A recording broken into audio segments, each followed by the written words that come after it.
¿Ya? Muy buenas tardes, alumnos. ¿Se escucha? Sí, se escucha, doctor. Ok. Entonces, el día de hoy vamos a revisar, quizá, ¿no? La patología más frecuente de hematología, que es la anemia. Y dentro de las anemias, la más frecuente a nivel mundial, que es la anemia ferropénica. Entonces ahí está mi nombre, yo soy Oscar Ruiz Franco, soy hematólogo clínico del Hospital Nacional 2 de Mayo, trabajo también en el Hospital 2 de Mayo. Muy Disculpe, bien, doctor, no se ve el RPT. ¿cómo? No ¿No se ven? observa el RPT. A ver, que no se va el PPT. Ahí lo ponemos a ver. ¿Ya se ve o todavía no? ¿Se ve el PPT? No, No, ¿No?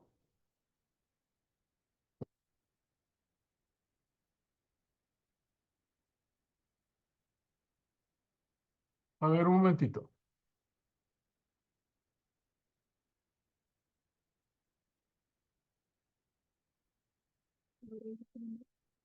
¿Lo pueden ver ahora?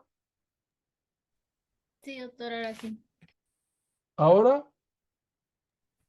Sí. Ya, gracias.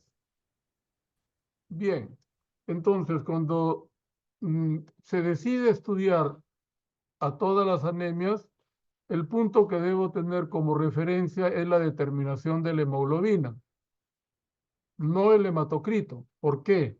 Porque en la anemia ferropénica, que es la anemia más frecuente en el mundo, hay una disociación en la relación 3:1 que normalmente existe entre la hemoglobina y el hematocrito, ¿verdad? Si yo tengo 15 de hemoglobina, voy a tener 45 de hematocrito. En cambio, en la anemia ferropénica, como lo que falta es el hierro, se pierde esta relación entre hemoglobina y hematocrito. Entonces, debo tener en cuenta y recordar que la hemoglobina es una proteína bastante compleja, y acá está su diseño, que pesa aproximadamente 68 kilodaltons y está formada por 4 subunidades proteicas con un grupo hemo en cada una de ellas. ¿Por qué es importante? Porque en la región central de las 4 cadenas se encuentra el 2,3-difosfoglicerato, que es sumamente importante para el transporte del oxígeno. Conformando la molécula de hemoglobina, quien va a dar el nombre del tipo de hemoglobina son las cadenas que la conforman, ¿no?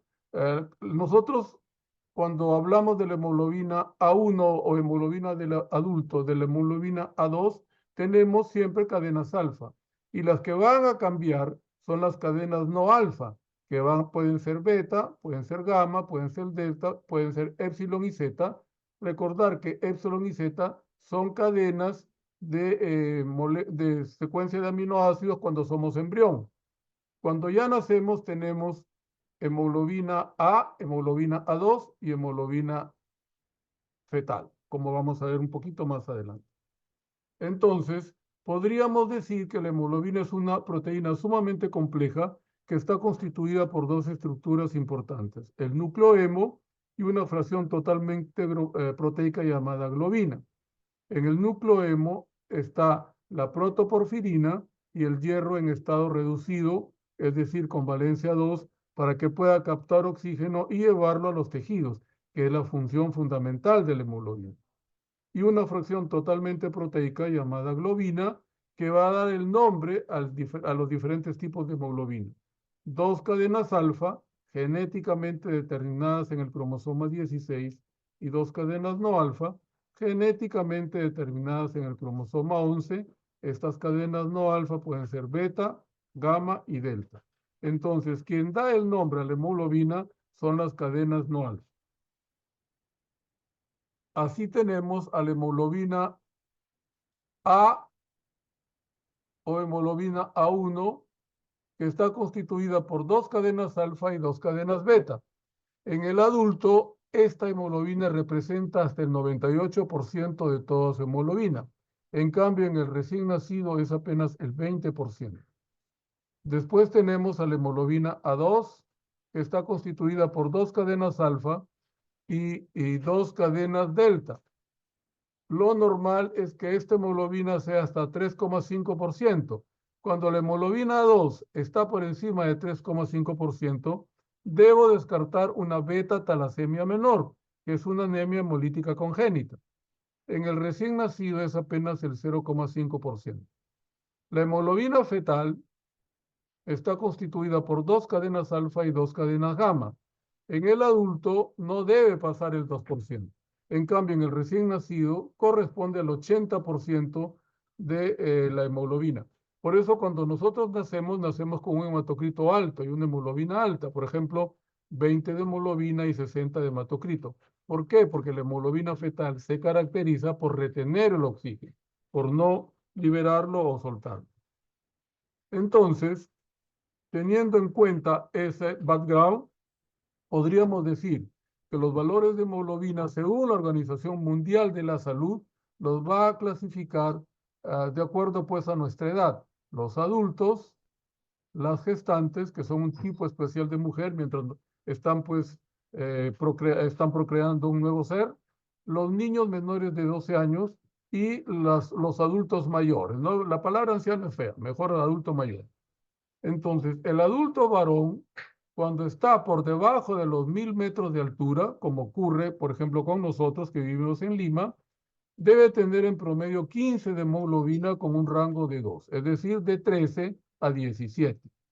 Las mujeres, como usualmente tienen menos superficie corporal, van a tener menos hemoglobina, en promedio 14, con un rango también de 12, es decir, de 12 a 16.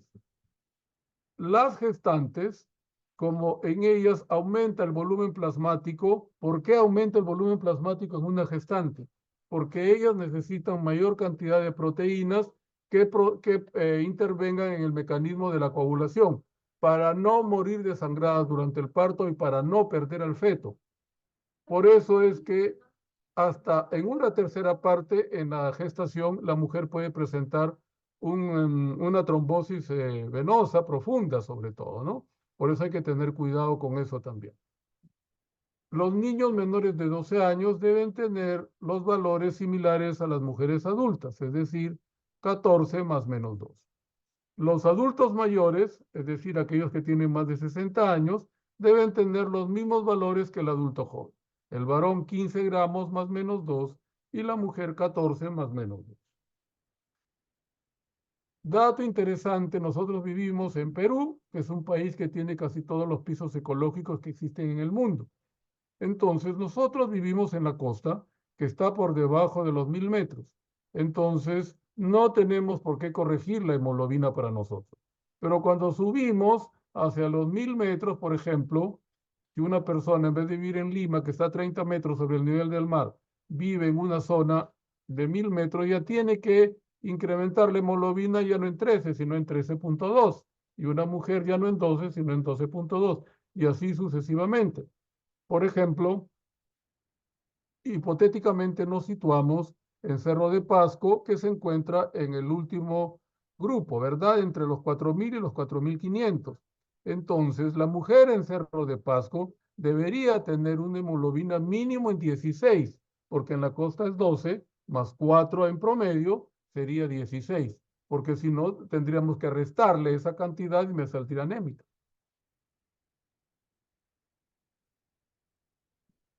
¿Cómo puedo definir anemia? Entonces, regresando a esto, es importante que ustedes lo tengan presente cuando se vayan al SERUM y hagan la corrección adecuada para saber a ciencia cierta la cantidad de anemia que tenemos. ¿Por qué? Porque en Perú el síndrome anémico, como todas las enfermedades, están subregistradas. Entonces, mostramos, eh, digamos, cantidades que realmente no lo son.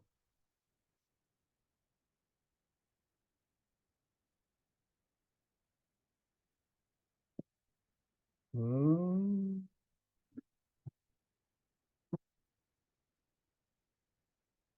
El cuadro clínico en relación a la anemia puede mostrar síntomas generales que se presentan en todas las anemias y debido pues a que no hay suficiente cantidad de hemoglobina, lo más característico es que la persona tenga palidez.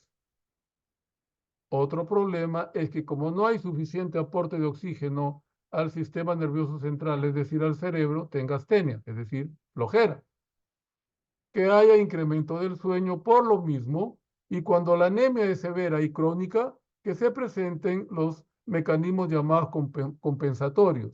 El incremento de la frecuencia cardíaca que se expresará con taquicardia y la hipertrofia temporal del músculo cardíaco que se expresará con el soplo sistólico multifocal, pero 2/6, o sea, un soplo sistólico muy débil. Y los síntomas específicos deben estar relacionados con la causa de la anemia. Como vamos a ver la anemia ferropénica tiene una sintomatología y una signología bastante rica, como vamos a ver un poquito más adelante. Entonces, entraremos a la clasificación de las anemias y la más sencilla es aquella que tiene en cuenta el número de reticulocitos. ¿Qué cosa es un reticulocito? Un reticulocito es un glóbulo rojo joven que normalmente en personas que no tenemos anemia se encuentran en la sangre periférica a razón de 0,5 a 2%. Cuando las anemias que estudiamos tienen un recuento de reticulocitos normal o disminuido, se llamarán anemias por menor producción. Y cuando las anemias tienen por encima del 2%, se llaman anemias hemolíticas o anemias por mayor destrucción. ¿Cuál es este? En primer lugar, las anemias por menor producción, como hemos dicho, son aquellas que tienen un recuento reticulocitario normal o disminuido. Dentro de ellas, encabezando la lista, están las anemias carenciales. Y dentro de las anemias carenciales, la más frecuente en el mundo es la anemia ferropénica o por falta de hierro. Después vienen las anemias megaloblásticas que involucran a 2 vitaminas del grupo B. La vitamina B9, que es el ácido fólico o simplemente folato, y la vitamina B12, que es la cobalamina. En segundo lugar, tenemos a las insuficiencias medulares. Cuando hay poca formación de células hematopoyéticas y ese tejido medular ha sido reemplazado por grasa, estaríamos frente al cuadro de aplasia medular. O cuando hay una alteración en la formación de los aminoácidos que van a formar las cadenas de hemoglobina, están alteradas por algo que se adquirió, no porque la persona nació así, sino por algo que se adquirió, estaríamos frente a los síndromes mielodisplásicos. En tercer lugar, tendemos a las neoplasias hematológicas. Dentro de las neoplasias hematológicas, la más frecuente es la leucemia aguda. Decimos que una leucemia es aguda cuando la persona tiene en sangre periférica o en médula ósea más del 20% de blastos.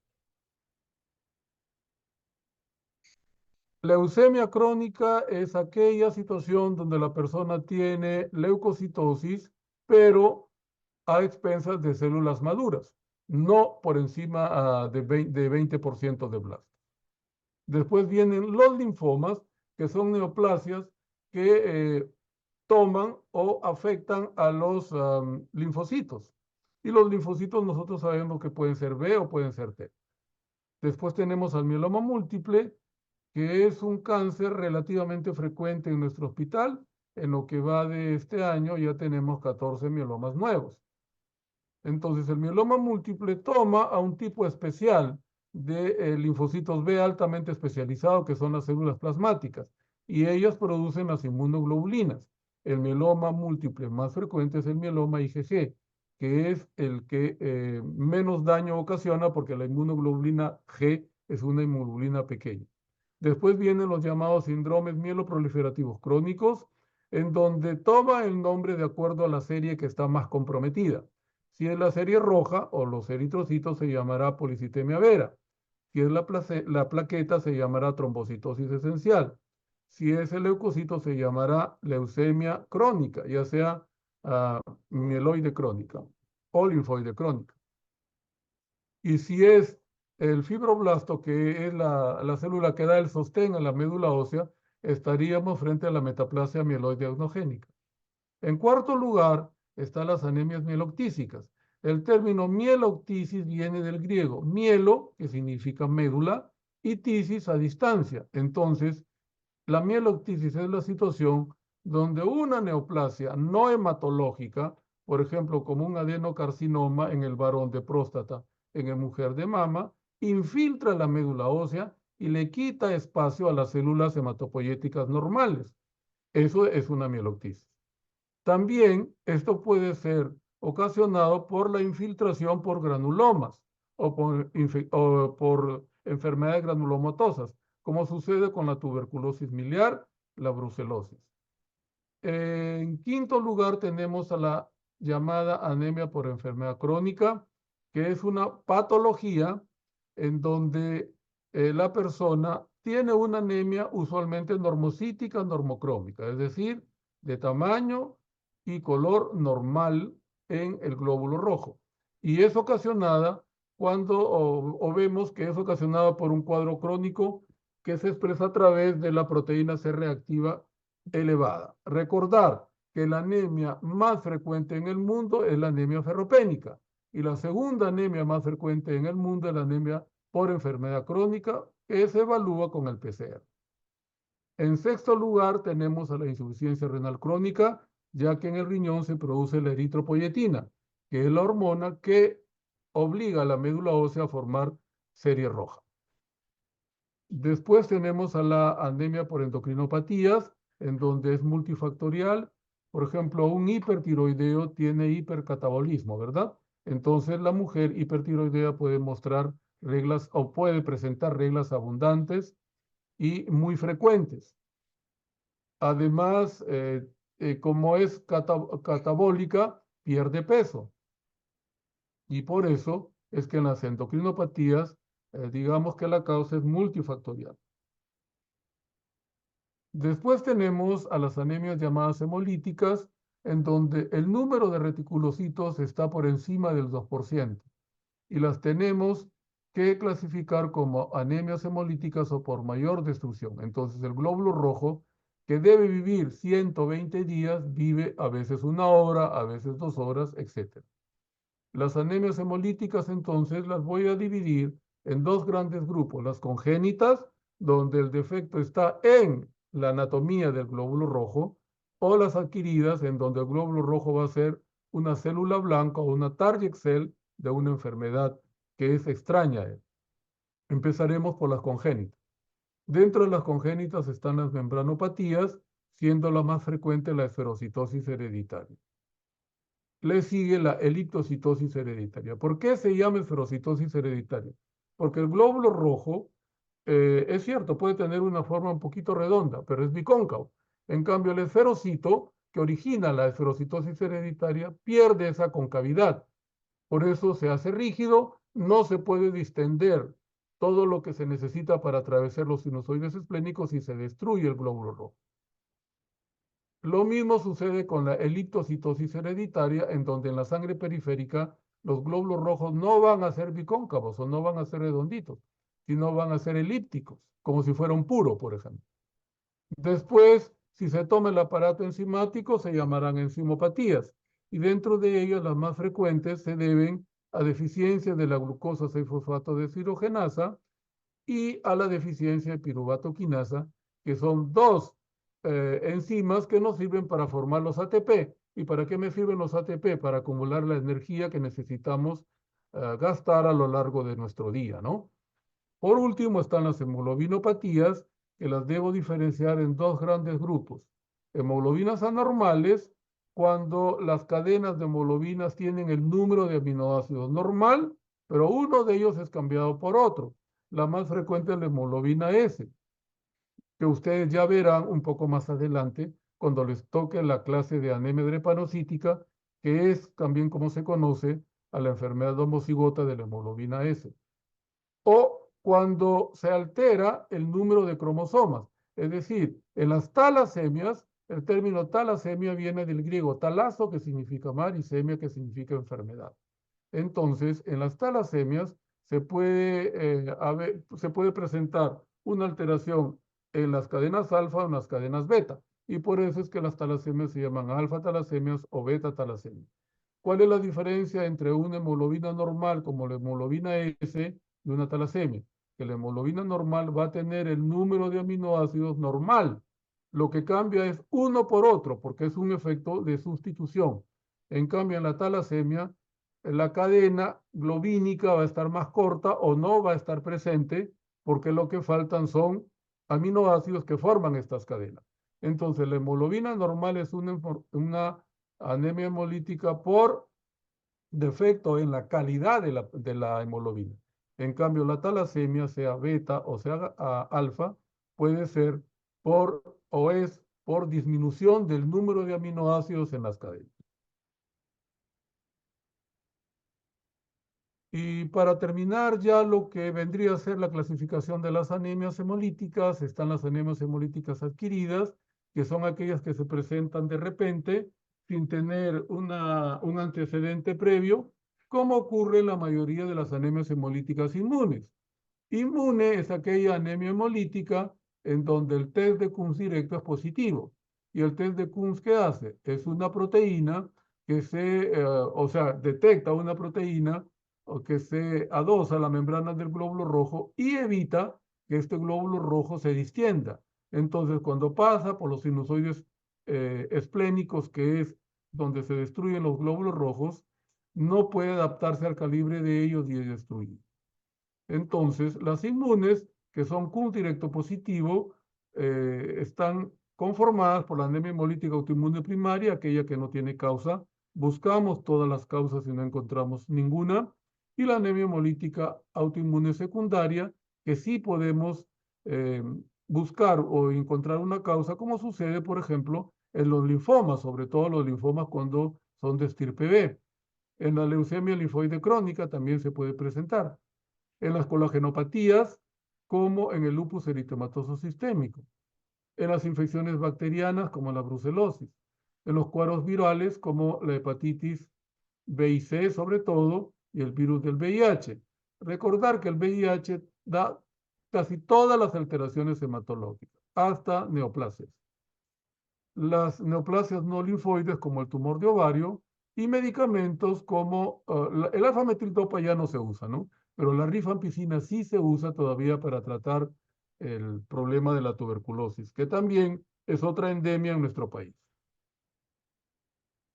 Después tenemos a las no inmunes, aquellas en donde el Kunz directo es negativo, entonces tengo que buscar una causa y a lo mejor lo encuentro a nivel de las válvulas cardíacas.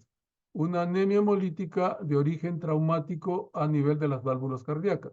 Recordar que mucha gente que viene a operarse por una valvulopatía viene de la sierra. ¿Por qué? Porque tuvo cuadros infecciosos que no fueron tratados adecuadamente con antibióticos y le crecieron vegetaciones en las válvulas cardíacas. Y eso origina, pues, una anemia hemolítica a ese nivel.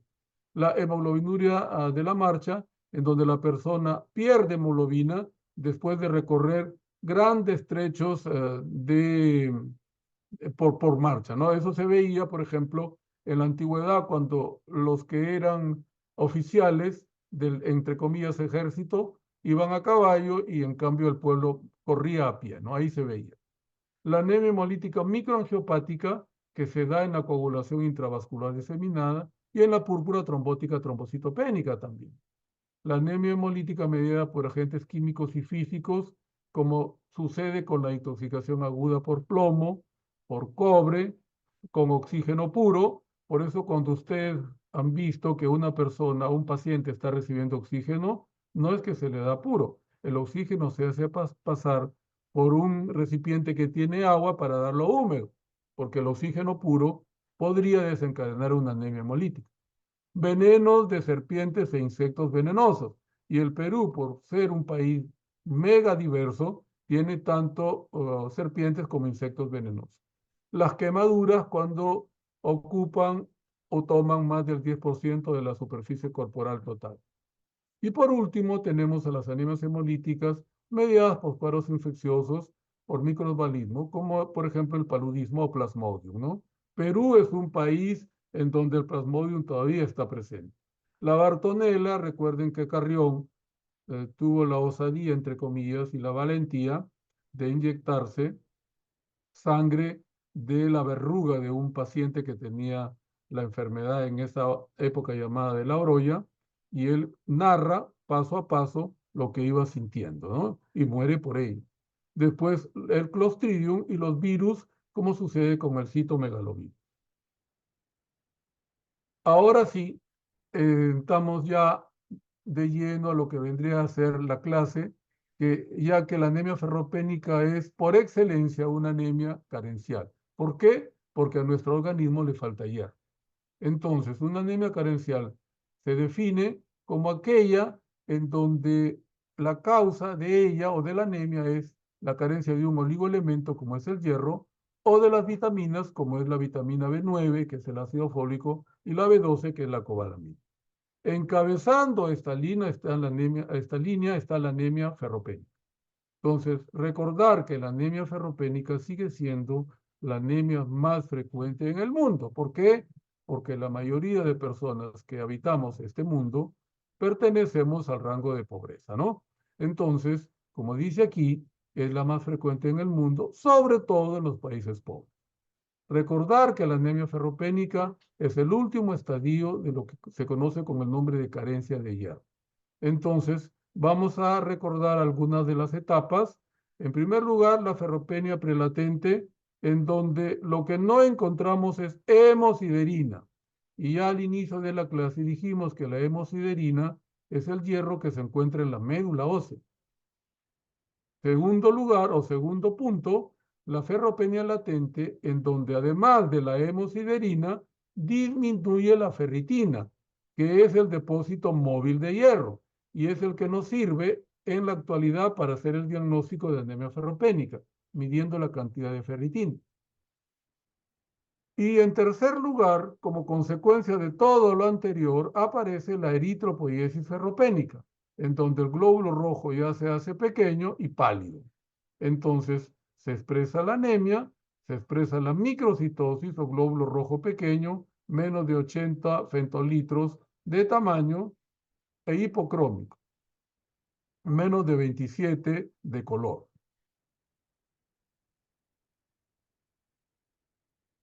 Para explicar un poco, la unidad funcional de la médula ósea se llama islote eritroblástico, y este es fundamental para la entrada del hierro de los macrófagos que tenemos en la médula ósea, medulares que contienen la hemosiderina a los eritroblastos. La conformación de esta unidad está dada por un macrófago que se va a rodear de eritroblastos. Y este macrófago libera el hierro y se lo cede a los glóbulos rojos muy jóvenes, como son los eritroblastos. Y si el hierro que le da está bien, es adecuado y es normal en cantidad, se formará pues un glóbulo rojo normal. Recordar que el hierro tiene un mecanismo o un metabolismo cerrado en nuestro organismo, que la mayor cantidad de hierro que tenemos en nuestro cuerpo es un hierro reciclable de lo que comemos y de las células que se destruyen en nuestro propio organismo. Y ese mecanismo de reutilización del hierro se llama rofeocitosis.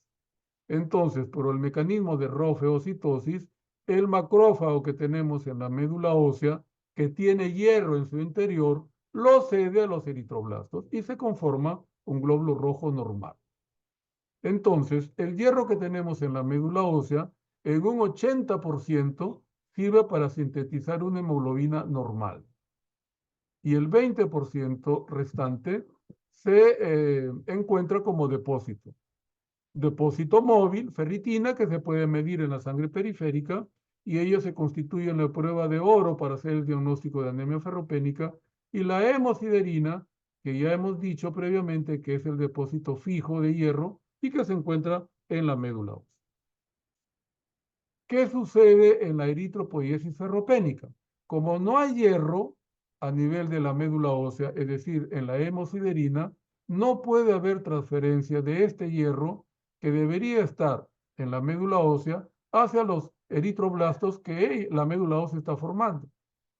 Y como consecuencia de ello, el glóbulo rojo se va a formar pequeño, microcítico, y pálido o hipocrómico. Por eso la característica de la anemia ferropénica es que encontremos en el frotis de sangre periférica microcitosis e hipocromía. Causas de la anemia ferropénica, que repito, es la anemia carencial más frecuente en el mundo. Ingesta inadecuada, ¿dónde se ve eso? En la niñez y en la mujer que tiene la posibilidad de menstruar todavía, ¿no? Porque no compensa la pérdida que tiene con la ingesta adecuada. Entonces recordemos que Perú está catalogado como uno de los países con un arte culinario increíble, inmenso y todo lo que usted quiera, pero también hay mucho pobre. Entonces, la mayoría de habitantes que viven sobre todo en la sierra y en la selva tienen poco acceso a los alimentos ricos en hierro, que son básicamente los alimentos de origen animal, como las carnes, la leche, el pescado, el queso, etc. Después, puede ser que la persona reciba la cantidad de hierro que necesita, pero no lo pueda absorber. Eso se debería a una mala absorción. Que haya pérdida crónica, por ejemplo, en la mujer que menstrua mucho porque tiene miomas. Cuando hay un cuadro hemolítico intravascular, o sea, el glóbulo rojo, no se destruye en el vaso órgano, sino en el vasoconducto. Y por lo tanto, a través de la orina se pierde hemoglobina y se pierde hierro, obviamente.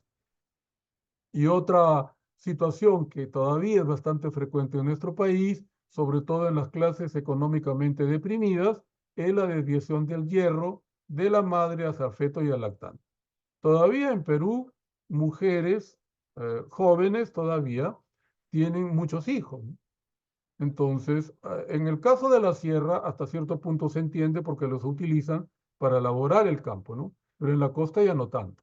Entonces, si una pareja de hombre-mujer se disocia o se separa y después ellos se encuentran, lo más probable es que tengan otros hijos y así sucesivamente. Entonces, hay un problema pues de desviación del hierro de la madre hacia el feto y el lactante porque la mujer no tiene la suficiente cantidad de hierro y tiene muchos hijos todavía.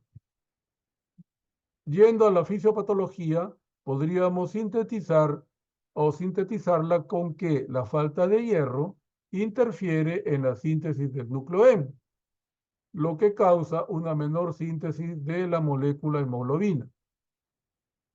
Como consecuencia de ello, disminuye la actividad de proteínas que contienen hierro. Dentro de ellos están los citocromos que nos sirven para la respiración celular y la mieloperoxidasa que la tenemos en los neutrófilos que nos sirven para nuestra defensa. Entonces, hasta cierto punto, el ferropénico también está inmunosuprimido porque su mieloperoxidasa no es de buena calidad. Después vendría la disfunción neurológica con disminución del rendimiento intelectual. Y la tristeza es que eso se da en los niños pequeños. Si un niño menor de 5 años no ha recibido hasta la edad que le refiero, 5 años, la suficiente cantidad de hierro, ese niño obviamente va a crecer, ¿no?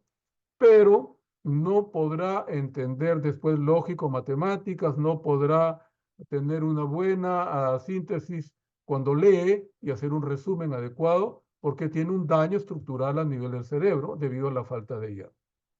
A nivel del tubo gástrico habrá pues una poca secreción de ácido gástrico y por lo tanto como el hierro que nosotros usualmente comemos tiene valencia 3 porque es vegetal, no se puede convertir a 2 para que se pueda absorber.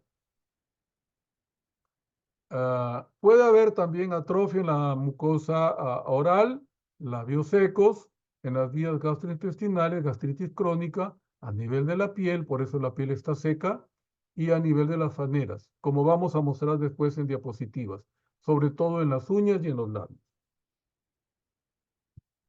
Síntomas específicos de la anemia ferropénica según la ubicación. Por ejemplo, a nivel de la boca tenemos la glositis, la lengua está depapilada, por lo tanto no siente el sabor de la comida. Ya esa persona es ferropénica y al no sentir el nivel de la comida, el sabor de la comida, perdón, no tiene apetito, no tiene hambre. Entonces, como que se agrega un episodio o otro dato más para que no ingiera hierro. La estomatitis, que vendría a ser el labio seco, y la queilitis comisural, que es el resquebrajamiento de las comisuras labiales. Después les voy a mostrar fotitos al respecto.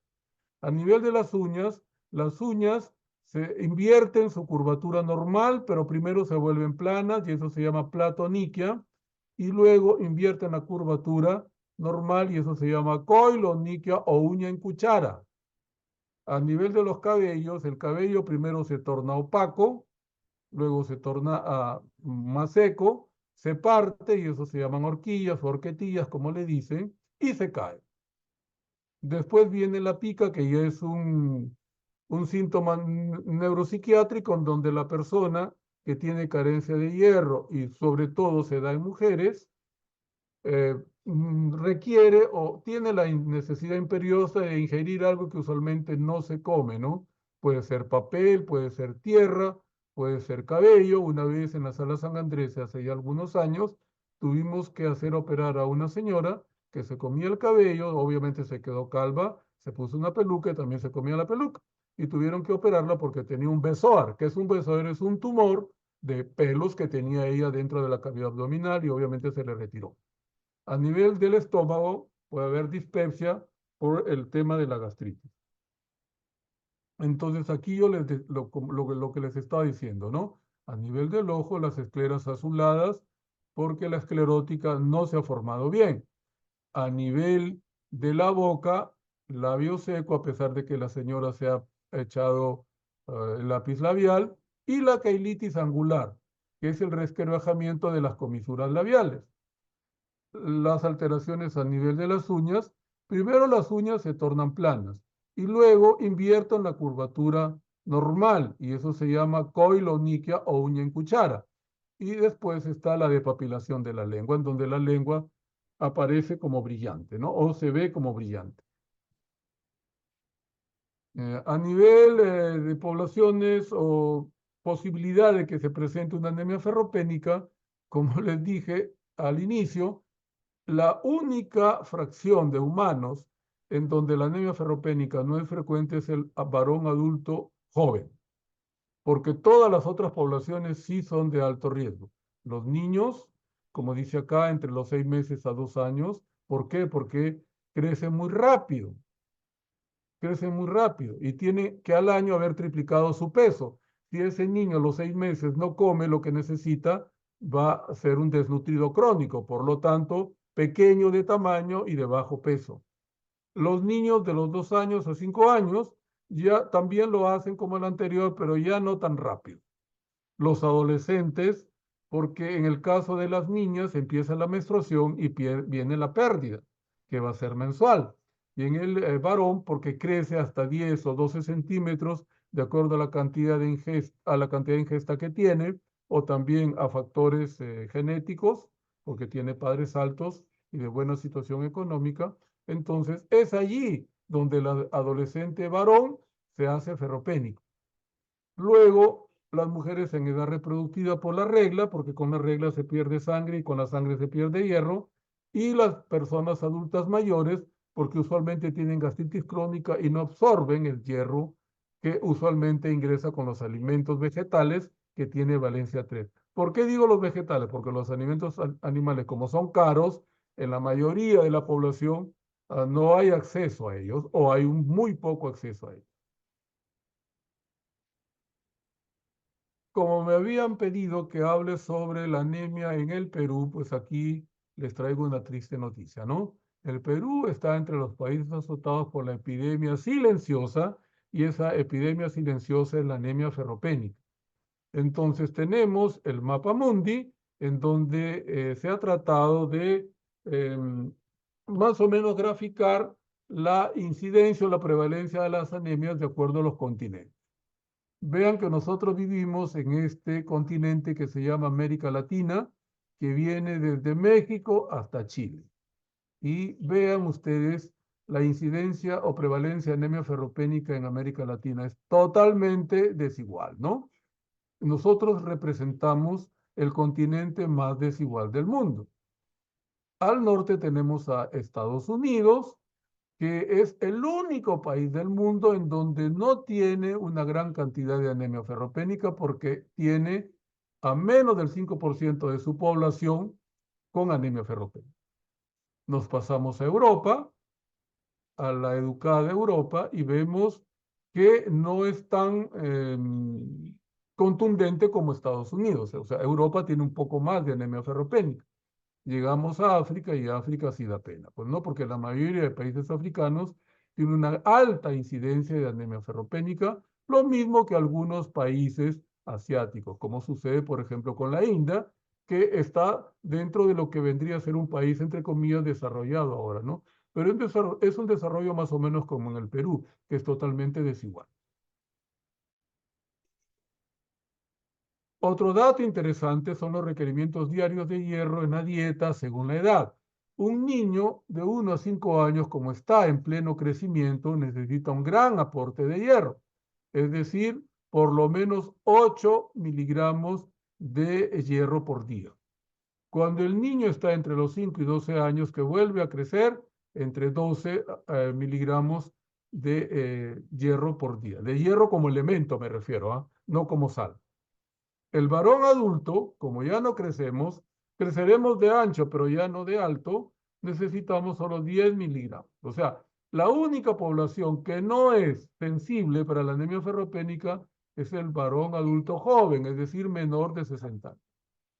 Después viene la mujer en edad fértil, que necesita 14 miligramos de hierro por día en promedio, pero obviamente va a cambiar de acuerdo a la cantidad de días de sangrado que tiene y a la intensidad del sangrado. Y si tiene, por ejemplo, miomas o si tiene ovario poliquístico, va a sangrar más.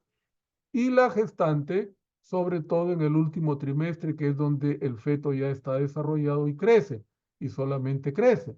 Entonces la depleta de hierro y ella necesita un aporte de 16 miligramos por día. O sea, no es que necesita comer 16, sino que necesita absorber 16. A eso me refiero. Después las fuentes, ya hemos dicho que la mejor fuente es el alimento animal, porque están con valencia 2, entonces no se necesita del pH ácido del estómago para que ese hierro con valencia 2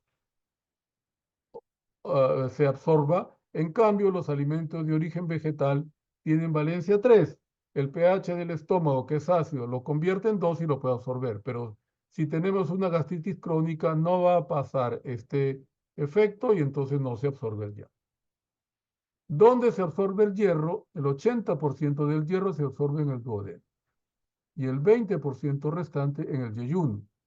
Los niños usualmente no tienen depósitos de hierro, pero deberían tener 500 miligramos de depósitos, igual que las mujeres. En cambio, los adultos, sobre todo los varones, debemos tener 1000 miligramos de depósitos. ¿Qué voy a encontrar en el laboratorio a nivel de lo que vendría a ser el hemograma, que es el examen de laboratorio más frecuente, más solicitado en el mundo hasta la fecha? Lo divido en glóbulos rojos, leucocitos y plaquetas. ¿Qué voy a encontrar en una anemia ferropénica a nivel eritrocitario? En primer lugar, glóbulo rojo pequeño o microcítico, volumen corpuscular medio o tamaño menos de 80 femtolitros. Glóbulo rojo pálido, la hemoglobina corpuscular media está disminuida y eso se conoce con el nombre de hipocromía, es decir, un HCM o una hemoglobina corpuscular media menor de 27 picogramos. Y puedo encontrar, que no es obligatorio, la presencia en el frotis de sangre periférica, aparte del glóbulo rojo y pálido, puedo encontrar células en habano, es decir, en puro, o células en lápiz. A nivel de los leucocitos, usualmente el recuento leucocitario está normal, pero puede ser que se presente una discreta leucopenia. En cambio, con las plaquetas sí podemos encontrar alteración. A nivel de las plaquetas, usualmente, como en los niños, la carencia se da por falta de ingesta, las plaquetas son normales, pero hasta un 28, casi 30% puede presentar trombocitopenia. En cambio, el evento contrario, la trombocitosis, que se da por pérdida, se puede presentar en el 35% de los niños. ¿Qué debo descartar? Sobre todo parásitos que se alimentan de sangre o parásitos hematófagos. Y en el adulto, la trombocitosis tiene como causa más frecuente la pérdida, porque ya no crecemos. Entonces, el 50-75% de trombocitosis se presenta en el adulto. En la mujer por la pérdida de la regla y en el varón se ha fregado porque tendrá pues un cáncer de estómago o un cáncer de próstata. Y esto vendría a evidenciar lo que voy a encontrar en un hemograma llamado automatizado, porque ahora los hemogramas se realizan o se procesan de esta manera. Un aparato en donde se absorbe 1 centímetro cúbico de sangre y en 1 minuto nos da toda esta información. Está en inglés, pero todo el mundo entiende, ¿verdad? Glóbulos blancos. Recordar que el número de blancos es de 4.000 a 10.000, por lo tanto está normal.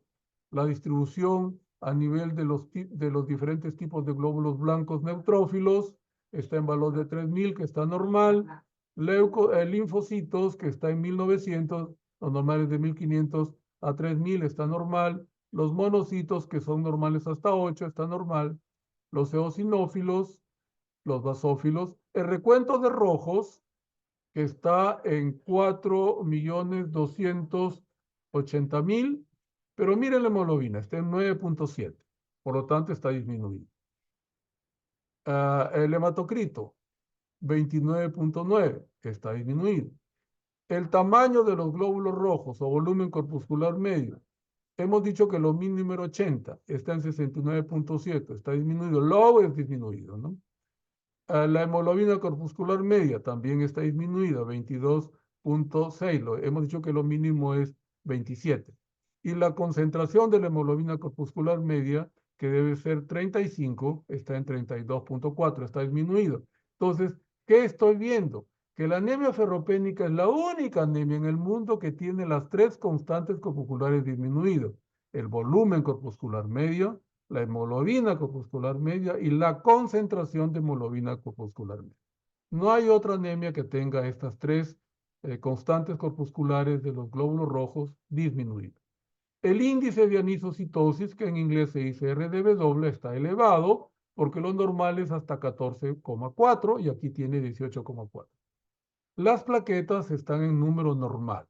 Entonces, si yo tengo una anemia ferropénica con plaquetas normales, yo hago la pregunta y obviamente espero que alguien que está escuchando, si es que me están escuchando, me diga si es una anemia ferropénica en un adulto o en un niño, teniendo en cuenta el valor de las plaquetas. ¿Quién me dice del auditorio?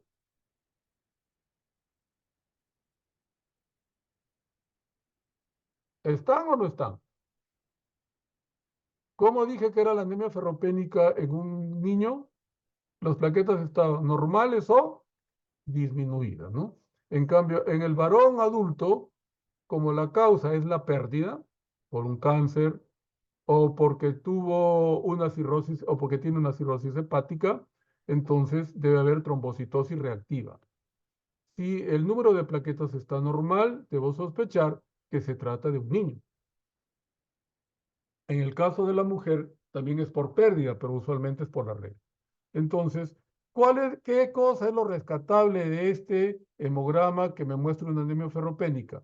Que los leucocitos pueden estar normales, la fórmula diferencial de leucocitos estará normal, los glóbulos rojos estarán disminuidos, la hemoglobina estará disminuida, el hematocrito estará disminuido, las tres constantes corpusculares estarán disminuidas, y les repito, es la única anemia que tiene las tres constantes disminuidas, el índice de anisocitosis estará elevado, el recuento de plaquetas puede estar normal, que sucede sobre todo en los niños, o puede estar elevado, que sucede sobre todo en los adultos.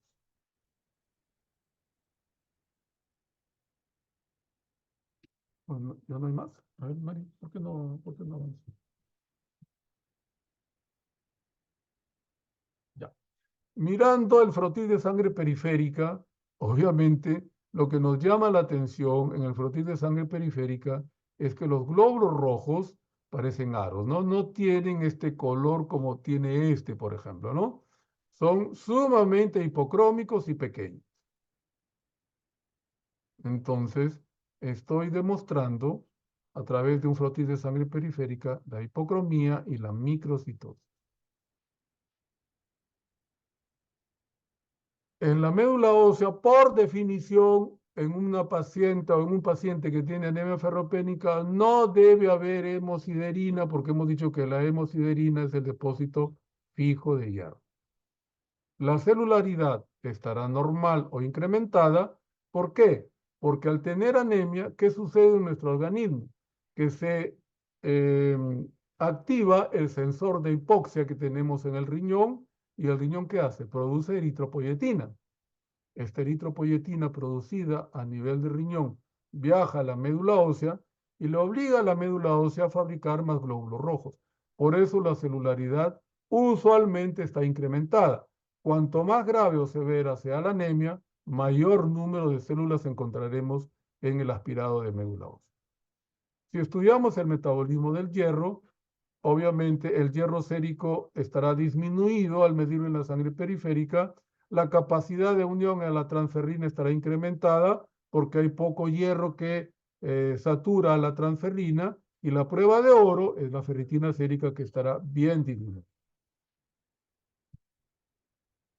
Aquí para mostrarles una médula ósea en donde se debe ver este color entre amarillo, verdoso, inclusive azul, cuando hay depósitos de hierro. Entonces, este color, que se consigue con una tinción especial para teñir el hierro en la médula ósea, me da como resultado, cuando el hierro está normal, este color verdoso. Cuando el hierro está incrementado, me da este color un poco más intenso o celeste. Y cuando no hay hierro, las espículas están vacías. Se ven transparentes, como lo veo aquí y como lo veo acá. Entonces, si regreso, me voy a dar cuenta, ¿verdad? Normal, incrementado y ausente. No hay hemosiderina. No hay depósitos fijos de hierro. La celularidad de la médula ósea, como la eritropoyetina está pobrecita como loca, circulando por la sangre periférica y diciéndole a la médula ósea, forma células, y ella le obedece, forma células, pero alteradas, y por lo tanto no funciona.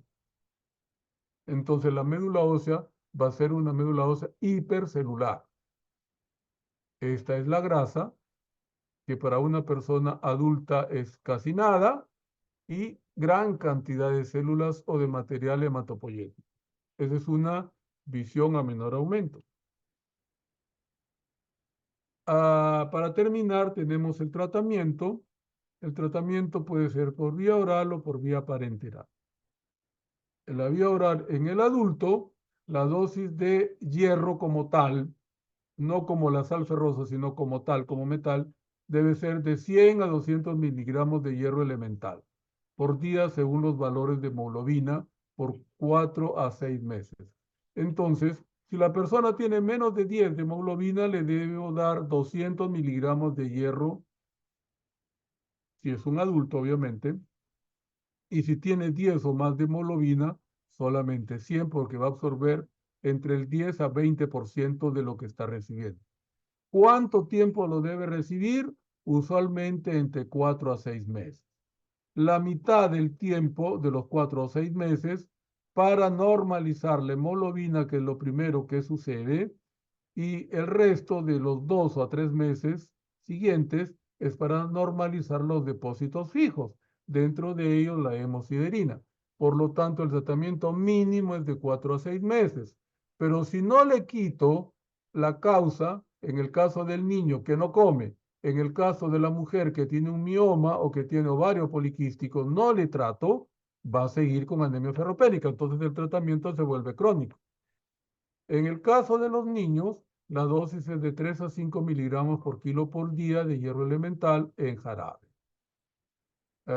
Según obviamente los valores de hemoglobina, 4 a 6 meses. Entonces, digo 4 a 6 meses porque necesito 2 a 3 meses aproximadamente para normalizar los valores de hemoglobina, y 2 a 3 meses adicionales para repletar los depósitos que están ausentes, sobre todo la hemosiderina, que es el depósito fijo de hierro.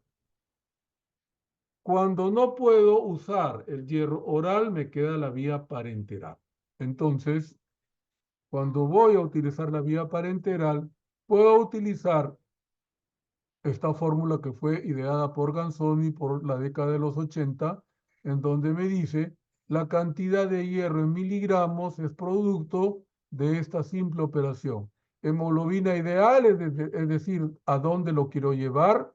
Ya sabemos que si es un varón mínimo es 13 y si es una mujer mínimo 12, menos la hemoglobina real, que puede ser 5, 7, 8, 9 o 10, por el peso en kilogramos, por 2.2, que es el volumen plasmático, más los depósitos que vendrían a formar la hemosiderina, que en el caso del hombre son 1000 y en el caso de la mujer son 500 miligramos.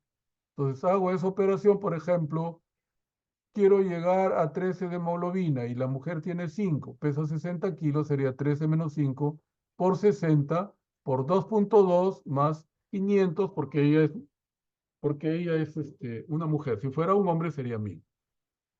Cuando utilizo el hierro sacarato, que es lo último que tenemos para tratamiento, digamos, agresivo de la anemia ferropénica, el hierro sacarato se puede dar hasta 200 miligramos, es decir, 2 frascos endovenoso en 2 horas, cada 48 horas, por 8 dosis, de acuerdo al nivel de hemoglobina al momento del diagnóstico.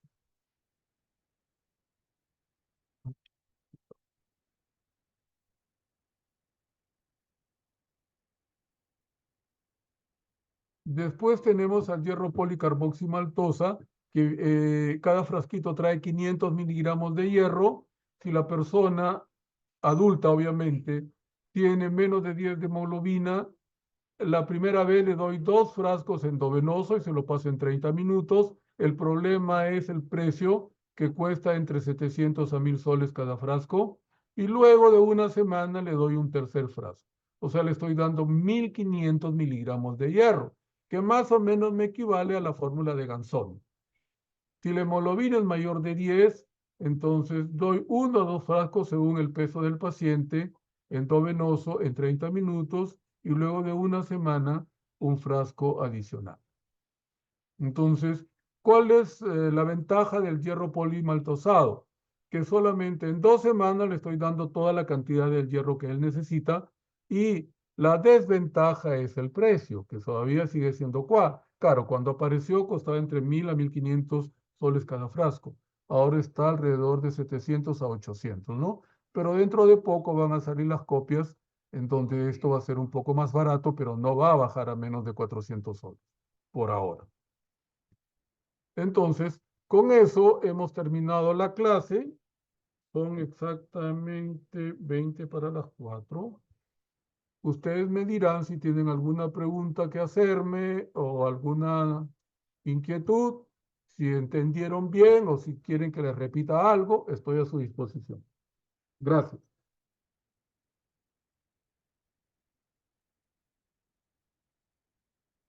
¿Alguien tiene alguna pregunta?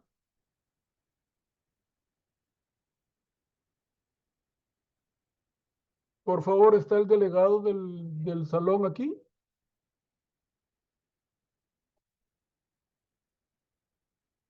¿Quién es el delegado de hematología?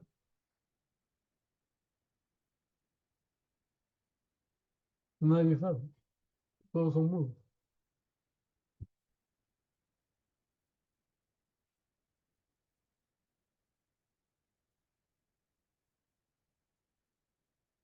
¿Alguna pregunta que deseen realizar?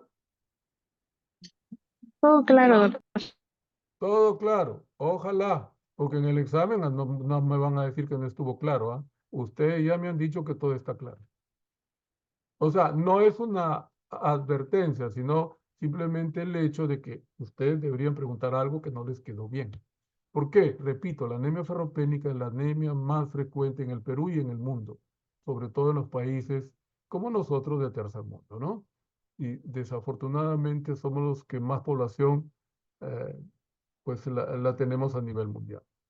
Bueno, si todo estuvo claro, les agradezco por el tiempo que han dedicado para esta clase. Me hubiese gustado más que la clase sea presencial, porque hay más interacción entre profesor y alumno. Lástima pues que haya que haberla dictado por vía, pues, por Zoom, ¿no? No me gusta a mí el Zoom. A mí me gusta ver las caras de los alumnos y que ellos vean la mía. Entonces me doy cuenta si entendieron o no entendieron. Porque si no, es como que pasó nada más. A lo mejor me engañaron, pusieron ahí y estuvieron haciendo otra cosa, pero eso ya queda pues en la conciencia de cada uno. Bueno, entonces no me queda más que despedirme y les deseo toda la suerte, la fortuna a lo largo de este capítulo de hematología que es intenso y quizá algo nuevo para usted. Muchas gracias y hasta luego. Muchas gracias, doctor. Hasta luego. Muchas gracias, doctor.